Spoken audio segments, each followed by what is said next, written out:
Hello and welcome everyone to Lecture 1 of Module 1, all focused on the F word. F word being feminism. Sorry, it's not a dirty word. Now, for maybe some of you, feminism could be a loaded term. Maybe for some of you it's not so positive, maybe for some of you it is really positive. Today we're going to unpack both the term feminism as well as the brief history of the feminist movement. But one thing that I want to ask you as we go forward is when you think of the word feminist, what words come to the top of your head? Is it something that's something similar to this, that feminists are either man hating, practice witchcraft, are lesbians, are unattractive?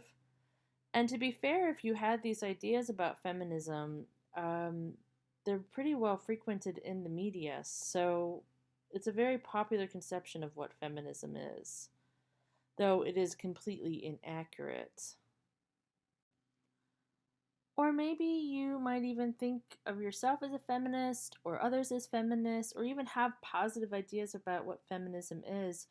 But maybe you think that you're not a real feminist because you don't live up to some sort of expectation that you have in your head of what a real feminist is. Or maybe you think that other people aren't real feminists, even if they say they are. So I want to unpack this more because I think even on both ends, whether it's the very negative, inaccurate portrayals of feminism or the sort of judging of who can be a real feminist or not, all of these take away from the real goal of feminism. That goal being equality. So simply put, we can put a lot of we can complicate this description of feminism even more, but at the heart of it, feminism is about equality. Yes, gender equality, both in regards to men, women, and everyone across the gender spectrum, but also in regards to other intersecting factors of equality, which we are going to unpack more as the semester goes forward. And it's really important to have this definition here right now that feminism just means equality because we're going to unpack that more. Because what does it mean to live in an equal society? It's not just about that men and women are treated equally, even though that's really important and we have certainly not gotten there, but also that we need to look at other injustices that oppress people, particularly around race, status, sexual orientation, gender identity, your class, your socioeconomic position.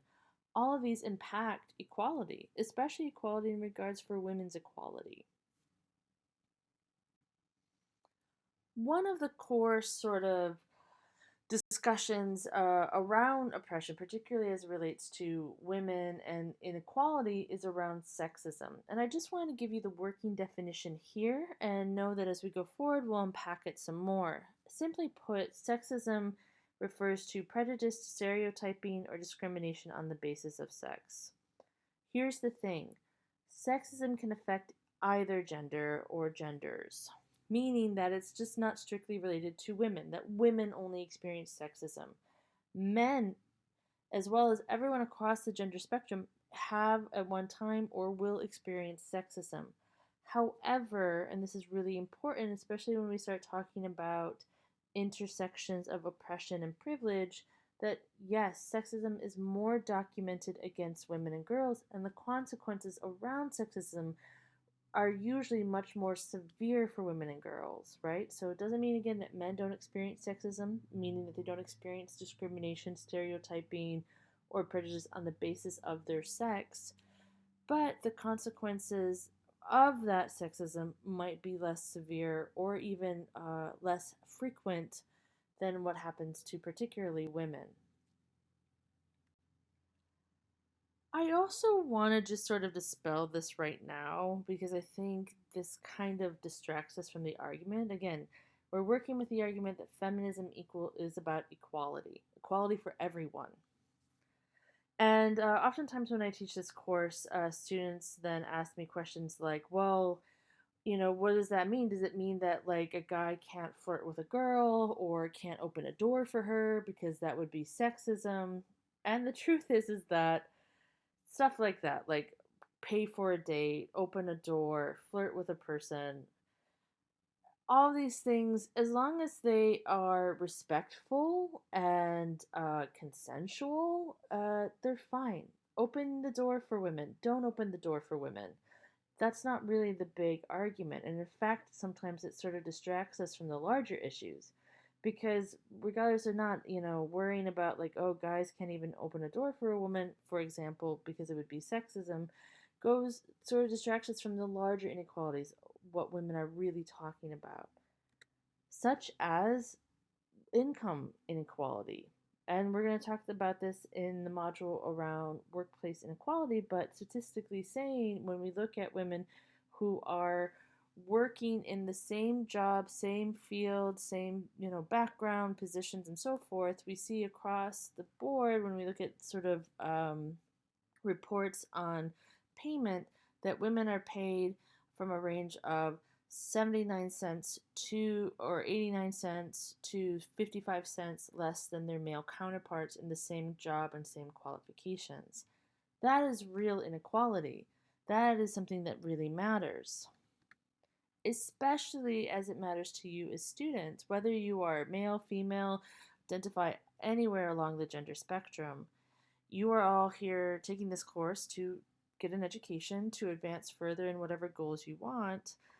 When women, particularly women, are being paid less than men for the same job, same qualifications, same background, what that means is that women's education is valued less than men, even though women are paying, whether in tuition, time, and so forth, usually both, the same as men. So that is very much an unequal system that feminists very much try to challenge. We are also going to be talking around violence against women, and this is a real issue in this country. 1 in 3 women have experienced physical or sexual violence at some point in their lives. 2 in 3 women have been victims of intimate partner or family-related homicide. So the situation is way more than just like you can't flirt or you can't pay for a date or can't open a door. This is about real substantial issues. One, as I talked about, income inequality. This one, violence against women, which we are at epidemic proportions in this country. Of course, if we talk about just globally, which is what will be on our last module, we'll see even larger issues around the fact that women make up half of the world's population and yet represent 70% of the world's poor. 64% of women around the world are illiterate. That's 2 out of 3. And it's not because of women's capability to read, it's that women are denied the opportunity for an education. Women work 2/3 of the world's hours, so it's not that women don't work. In fact, women work, actually, statistically, when we look at this, more than men, but yet earn 1/10 of the income. And again, as we talked about before, violence is epidemic not only in this country, but around the world. 1 in 4 women is physically or sexually abused during pregnancy globally. Globally, nearly 40% of murders of women are committed by an intimate partner. Every day, 39,000 girls are forced into early marriage. Girls, meaning under the age of 15, that's about 27 girls per minute. And then if we just talk about larger situations where there's still gender inequality, when we look at even our own governments and governments around the world, women make up only 21.9% of parliamentarian seats and 8% of the world's executives. 95% of the countries have a male head of state, and more than 100 countries have laws on the books that restrict women's participation in the economy. So here are the sort of issues. Now, one, as this slide is showing you, is in regards to investing in girls' education. We're going to be talking also about laws around income inequality and so forth.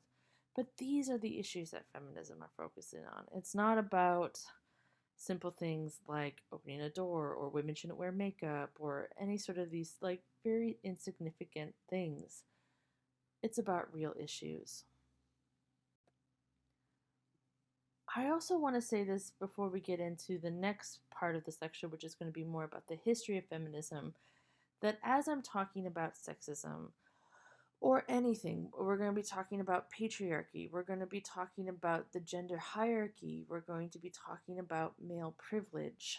That when I'm talking about that, I want to sort of really emphasize that I'm not talking about all men, or that I'm creating this very simple narrative that men are bad, women are good. Because the truthfully is that, when we're looking at something larger like patriarchy, which we're going to be talking about in just a second, we're talking about the social system we live in. So it's not about that men are the problem, it's about the society that have very, very much put all value and emphasis on men and have devalued women. And it's also, again, that, about it's not about blaming men or critiquing men, but it is about critiquing society in the way that we have emphasized some very toxic forms of masculinity, the ways that we have produced gender inequality, and the consequences of it. So, again, not all men, not even individual men. We're talking about the larger system. And men are also part of this. Again, I cannot emphasize that if feminism is about equality, you can't leave out half of the population, i.e., men, in this conversation.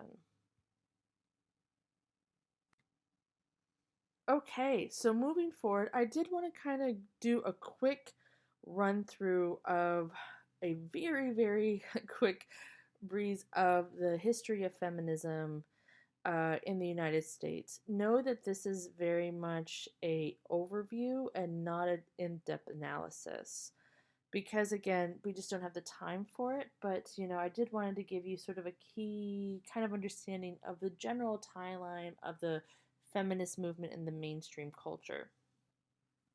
I think it's especially nowadays with the Me Too movement, Time's Up, the women's marches, that feminism is something either relatively recent or something that is just becoming into a focus. But the truth is that feminism in itself has been a continuation of conversations and activism of women of all sorts, from all backgrounds, that has been going on for over 200, 300 years in this world. So let's get into this. And your chapter assigned to you for this module goes into more detail, but I do want to highlight a couple things. So until recent times, women's issues, interests, concerns have been excluded from the political arena for two reasons. First reason being the division between private and public spheres, and the second one being the patriarchal practice of politics. So, for the first one, what do I mean by the division of private and public spheres? Well, it's about the fact that for a long time, legally, economically, socially, women were very much their rights, or pretty much any sort of, their domain was restricted to the private realm. Private realm means what happens in your house, right? So the domestic sphere. The public means anything outside of your dwelling, so the streets that you walk on, even the internet nowadays, but going to university, going to your job, going to vote, these are all in the public realm. And for a long time, pretty relatively recently, if we really look at the course of history, women were denied access to the public realm. And then the second one was around the patriarchal practice of politics. So let's break down that second one a bit more. So, women's struggle for equality of rights has been one of the key components of largely the global struggle for democracy. Now, why democracy? Like, how is it that women's struggle for equal rights has been one of the key components of the global struggle for democracy? Like, why is women's rights seen in relation to the struggle to create democratic societies? Well, if you wanted to ask, like, why is gender equality important for democracy? We often celebrate, particularly here in the United States, our democracy. It's one of our defining features, right? And, being over 200 years old. When asked what democracy is or how do we define it, what we mean is a lot of times that a democratic nation is a nation where individuals can fully participate in the process, meaning that they can vote, they can run for electoral positions, they can make decisions, whether through voting, whether through being members of parliament or senate or so forth, or president, and so forth. So, equal participation in the structures of government and structures of law, which then impact every aspect of our lives. So, America very much prides itself on being a democracy, but truthfully, if we really wanted to think about it, and we wanted to use this simple sort of thing that democracy means equal participation of all the participants, well, American democracy is 50 years ish or more at its best. And a lot of it has to do with women's participation. Essentially, women being excluded from participating. And that gets us to the P word. Unfortunately, the P word not being dirty, but meaning, well, it is dirty. Patriarchy. So let's first talk a little about patriarchy, and we'll get back to talking a bit more about the struggle for women's rights to fully participate in a democratic society. So, what is patriarchy? Now, patriarchy is a very loaded term. We're going to unpack this more in another module, but it has been patriarchy that has not only excluded women from positions of governance and participation in politics, but also certain men, particularly men of color. It has also been patriarchy that has shaped a lot of the laws that directly and sometimes only impact women. So, a simple definition of patriarchy is it is an unjust social system that enforces gender roles and is oppressive, and it's really important, to both men and women. Women's liberation has been at its core a fight to dismantle systems of patriarchy that controls their ability to live freely and choose what they want to do with their lives. But it is also in dismantling patriarchy that both men, women, and everyone within the gender spectrum benefits. Because if you fight for the rights of and liberation of oppressed groups, we all benefit. So, symptoms of patriarchy, it includes any social mechanism that evokes male dominance over women, but also male dominance over other men, especially men of color. It is also a system of gender based hierarchy in a society which assigns most power to men and assigns higher value to men, maleness, and masculine traits. We're going to unpack patriarchy much more in the next modules further on, as well as in the masculinity module. But I just wanted to give you this definition, and it's important as we go forward, particularly as we talk about the history of feminism. So, moving along, we're going to talk quickly, and it's going to be a very simple timeline of feminist politics here in the United States. Traditionally, historians, political scientists, sociologists, and feminists in all of these fields have grouped feminism or the feminist movement into three waves. Know that these waves are just more for our convenience as historians, as researchers, and that they're a little bit more blurry and complicated, but just for the sake of time and so that you can understand a little bit about the history of the feminist movement here, we're going to work with the waves. So the first wave is around the 19th and 20th century, and the main goal for the first wave was around political equality, the right to vote. The second wave started in the 1960s-ish through the 1980s, and that goal was, again, continuing a lot of the arguments in the first wave, but focusing more on social and cultural equality. The third wave, 1990s through on to today, is continuing the struggle for social equality, but with an emphasis on diversity and intersectionality. So now let's get into the first wave a little bit more, because I think for a lot of us, it's a little bit distant, it's a little bit disconnected, and we don't really think about why the struggle to vote has been so fundamental to the feminist movement and still has such a lasting impact on us today. I want to set the stage of what life was like for women, legally speaking, before the right to vote. So, legally speaking, married women But also, single women were legally dead in the eyes of the law, meaning that they had pretty much very little to no sort of legal rights that around their life in regards to protections, inheritances, and so forth. The other thing about it is that while they were legally dead in the eyes of the law, they still had to submit to laws that they themselves had no say in their making. Because they did not have the right to vote, they did not have the ability to run for offices. So here they are submitting to laws which they themselves have no voice in their making. As being legally dead in the eyes of the law, legally speaking, women were treated as property, meaning like and usually the property of their husband or their fathers. So, like um, a a house or a mule or etc., women had very little rights at all. Husbands had legal power over and responsibility for their wives to the extent that they could imprison, rape, or beat them with impunity, meaning that there was very little recourse for women to get protections. And if you ever look into time and read some of the old journals of women who lived during before the right to vote, you see some very heartbreaking letters of women who are dealing with some very awful domestic violence.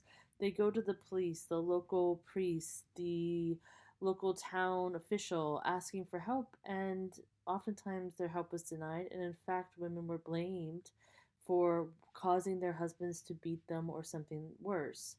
So, this creates a really big issue for women in regards to not only do they have legal recourse to make decisions about their lives, but also for protection.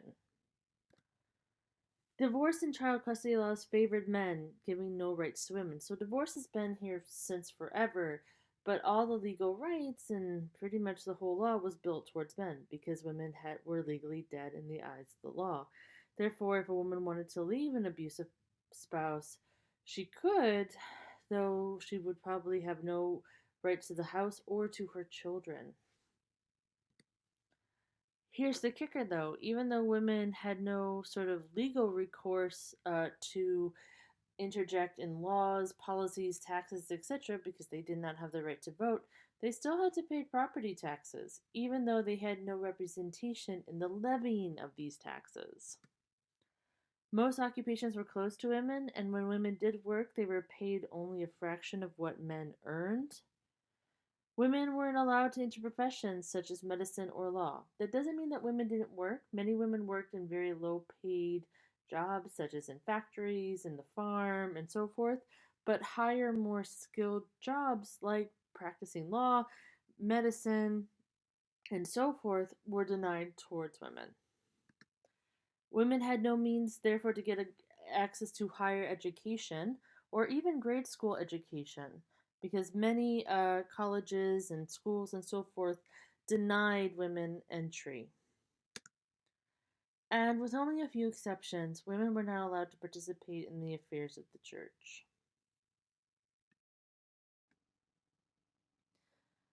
And that's where the feminist movement comes out of. Now, the feminist movement has its root also in the anti slavery movement here in the United States. While individuals expressed their dissatisfaction with the social role of women during the early years of the United States, a more widespread effort in support of women's rights began to emerge in the 1830s. And that came out of first the anti slavery movement, where women and men joined together to free enslaved African Americans. And while men led the anti slavery organizations and lectures, women weren't allowed to hold these positions. And when women defied these rules and spoke out against slavery in public, they were mocked. So, very much, women, while they were very much active in the anti slavery movement, they are also seeing incredible amounts of sexism within that movement.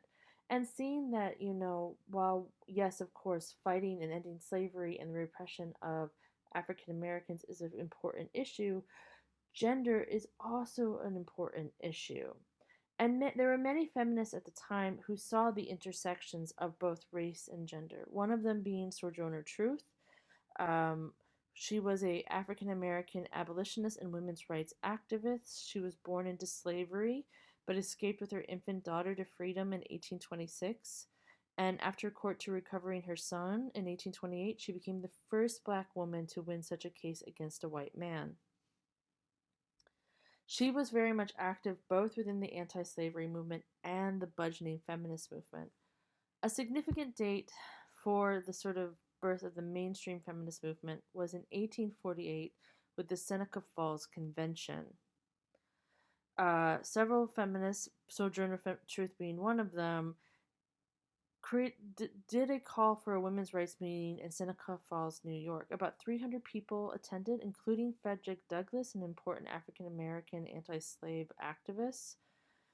It was at the Seneca Falls meeting, though, where they made the Declaration for Women's Rights. And they said, "We hold these truths to be self-evident that all men and women are created equal." The Declaration of Sentiments, which they created at this meeting, called for a long list of women's rights, including access to education and job opportunities, more power within the church, and the right to control one's property and money. But women's suffrage, the right to vote, was the most sort of important resolution that came out of this. And it is here that the feminist movement continues to build and continues to build for over 50 years, with women coming and campaigning for suffrage, the right to vote. As the United States entered World War I in 1917, the National American Women's Suffrage Association encouraged its supporters to join the war effort. And in that, then they also organized to argue that women deserved the right to vote because they were patriots, caregivers, and mothers. Women's expertise in maintaining the home and family would improve the country. And while President Woodrow Wilson at the time had previously refused to endorse suffrage, in 1918, he saw the efforts of these women, both within the war effort and within their country, that he addressed the Senate in favor of the rights to vote for women. And he appealed to the sort of patriotic arguments of the suffrage movement, being that, like, women are fighting for this country and are working hard for this country. We have made partners of women in this war being World War I. Shall we admit them only to a partnership of suffering and sacrifice and toil, and not to a partnership of privilege and right?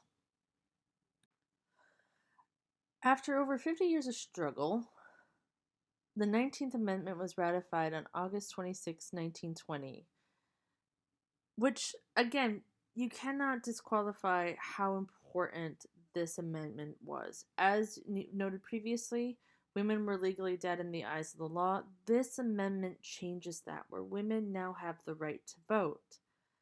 However, the status of many American women didn't change much with the right to vote. It did allow many millions of women to register, and this did have a huge impact on the national agenda, including child welfare, women's health, access to education, and so forth. But for a lot of women, particularly women of color, poor women, immigrant women, indigenous women, rights did not change that much. And I want to sort of highlight this some more because it gets back to a previous discussion that I was talking about in regards to democracy. So I have here on the slide an amazing person in history named Ida B. Wells, who was a champion and considered one of the founders of the civil rights movement, as well as a key figure in the suffrage movement. And Ida B. Wells at the time talked about, like, yes, the right to vote is very important, particularly for women as well as for African Americans. But even with the right to vote, many African American women could not enjoy the opportunities provided. A lot of it being because of white people's fears about African Americans and African American women wielding political power.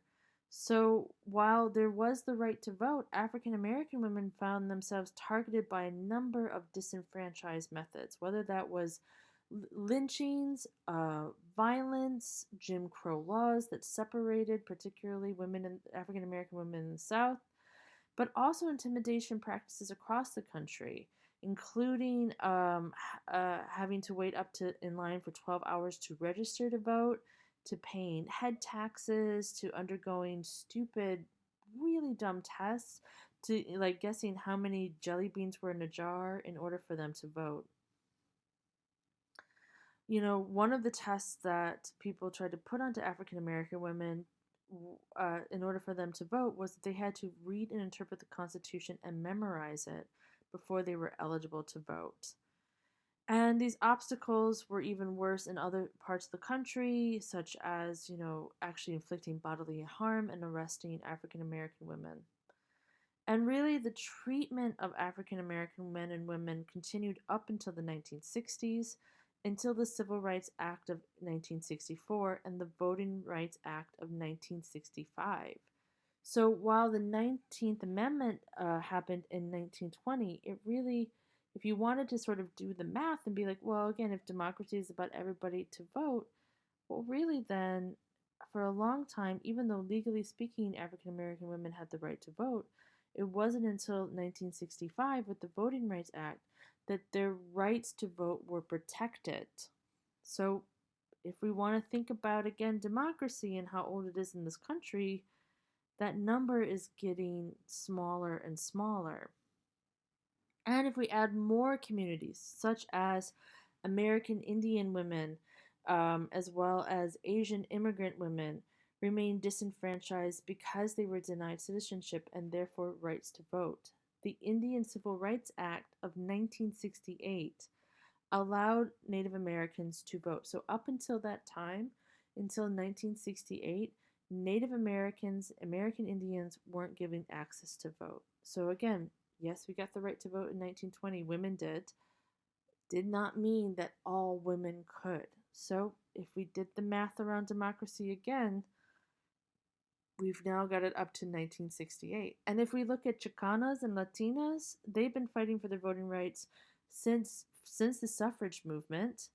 It wasn't until 1975 that non-English speaking or English as a second language persons could not be discriminated in the voting polls. Before then, people who even spoke English fluently but was their second language were denied access to vote, even if they were citizens. And it was the effort by Chicana and Latina feminists to fight those policies, and in 1975, a law was put into place around ensuring for Spanish-speaking individuals the right to vote, and also requiring jurisdictions to provide translation materials to facilitate voter registration. So again, if we do the math, voting and having everybody being able to participate fully in the democracy here in the United States is much younger than what we think it is, right? It's now, past like 40 so years.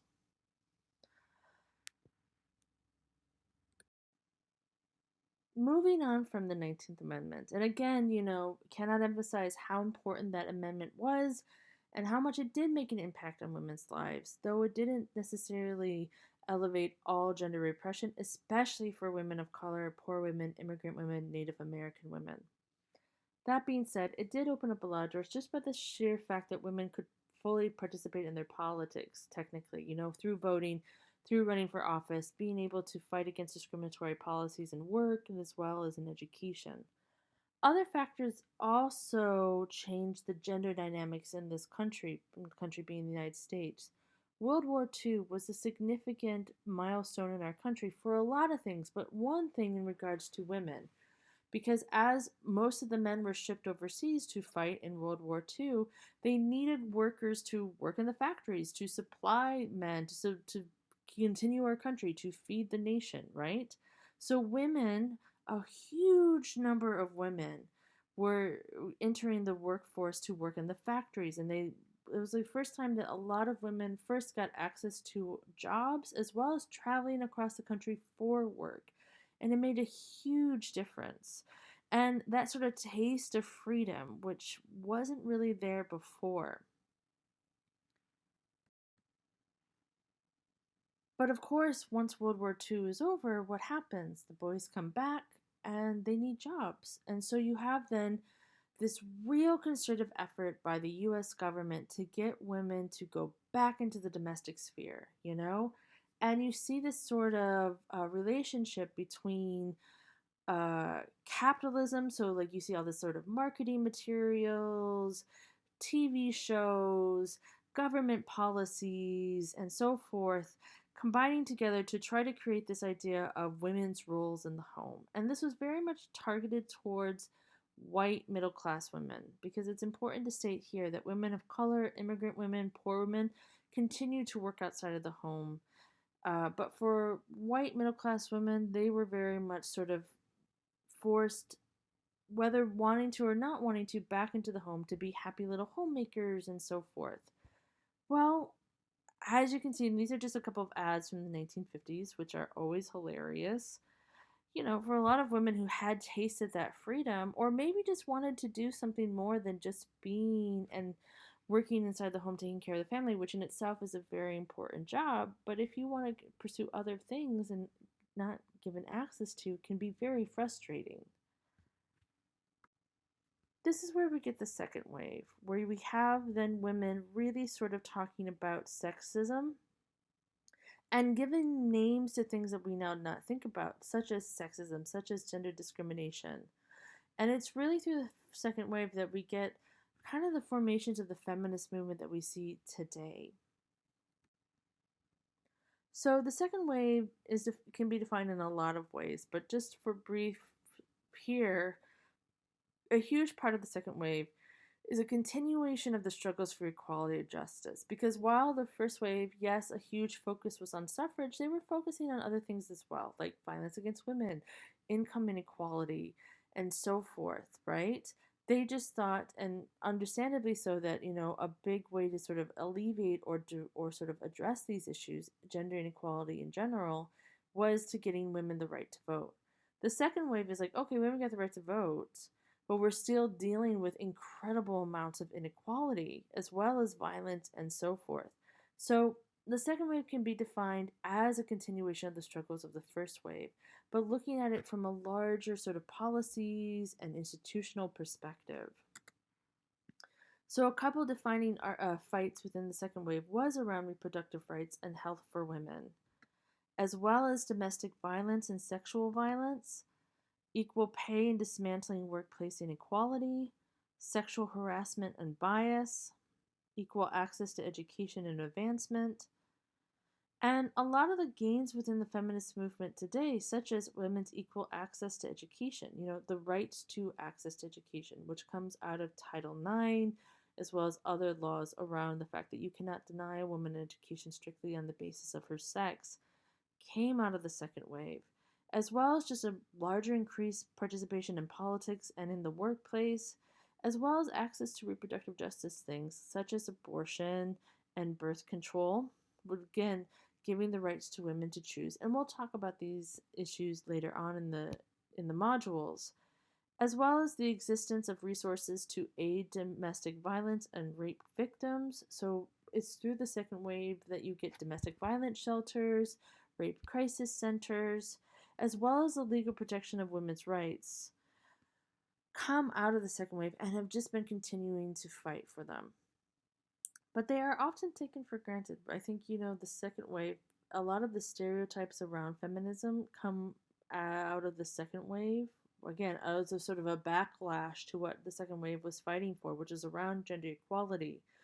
So a lot of times it gets a bad rap when really, a lot of the rights that many of us enjoy would not have happened without the second wave. But moving forward, and we'll talk more as we go forward in regards to the second wave and this wave, we are now in what people often call the third wave or maybe even the fourth wave. And this wave is very much defined. It's defined by continuing the fight of the second wave, which again, of course, makes sense because a lot of the fights that we're talking about, such as gender pay, and so forth, domestic violence, equal access to the workplace, sexual harassment, we're still fighting these battles. So equality in the workplace, equality in politics, equality in education, equality in health and reproductive rights, equality in all aspects of life continue forward. But what's really important about this wave that we're in is that, one, and we're going to unpack this some more in the next modules, is understanding that oppression is not the same for everyone, which is really important, as well as emphasizing on connecting multiple oppressions together. That, how, particularly when we talk about oppression, that, race, class, socioeconomic position, your immigration status, your abilities, sexual orientation, gender identity, etc., are also important sort of intersections around privilege and oppression. So it's not just about women or your gender, but many other things impact your life. A big part also is around challenging stereotypes and representation, and a greater emphasis on acceptance and positivity, aka Lizzo. And here's the thing that's really important, and something we're going to talk about more, is around that a big part of this wave is actually fighting the same fights, but also keeping protections that have been already in place, a lot of it due to the second wave in place, as there's been a concerted effort to roll back administrative measures around ensuring protections and anti discrimination policies and so forth. And then just challenging us to continue to fight for equality and what that really means. If it means equality for all, then we got to really sort of unpack what we have to do to achieve that. I like to sort of end this little lecture to say, I think, as brief as my discussion of feminism is, it can seem sometimes a little defeating that with every little victory, there's a setback. Or even with the victory, not everybody gets to enjoy that victory. And one of the things that I am encouraged by Dr. Martin Luther King is his perseverance. And one time he said in a really important speech that the road to progress is long, but it arcs towards justice. And if anything, if you can take away from the feminist movement, whether you identify as a feminist or not, is that this road has continued, and it has continued to fight despite a lot of opposition. Okay, in the next slide, or in the next lecture, I'm going to be discussing the Adichie Long discussion, so please make sure that you watch that. See you there.